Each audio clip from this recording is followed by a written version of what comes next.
Nachádzame sa v farskom kostole Povýšenia svätého Kríža v Lietave. Prvé počiatky sú z roku 1400, keď bola len taká fortifikačná obranná väža postavená a neskôr sa postupnými prístavbami dostal do súčasného stavu. Celý kostol je kultúrna pamiatka a to, čo môžeme vidieť, hneď za nami je barokový oltár, ktorý je takou dominantou kostola, kde je znázornená relikvia kríža. Sú tu ešte ďalšie kultúrne pamiatky, dve tabulky na oltári, svietniky, vzadu na choruse je lavica, ktorá je z 18. storočia. Ku kultúrnym pamiatkám ešte patria aj baroková kazateľnica, krstiteľnica a zároveň aj svietniky, ktoré sú na bočných oltároch. Kostol dýcha atmosférová, preto je to také veľmi zaujímavé pri svätej omši, keď sa tu stretávajú ľudia. Na jednej strane tu gitary, moderné hudobné nástroje, na druhej strane tu vidíme staročnú tradíciu, ktorá sprevádzala týchto ľudí počas stáročí, keď prichádzali do tohto chrámu.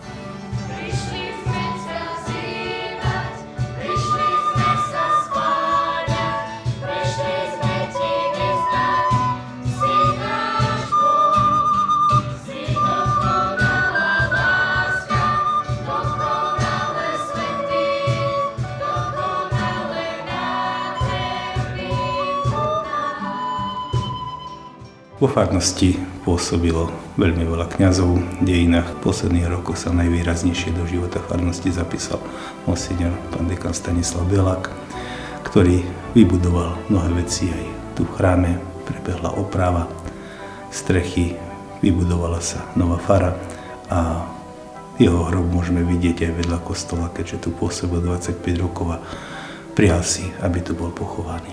Ďalšia zaujímavosť, ktorú môžeme vidieť v okolí kostola, je náhrobný kameň, kde sú pochovaní členovia rodiny Pongrácovcov, ktorí boli miestni zemapáni tu aj na okolí. Údajne sa im pripisuje zajatie Jánošika, ktorý nepôsobil, ale sa nachádzal aj v týchto oblastiach a bol chytený v Liptovskom Mikuláši.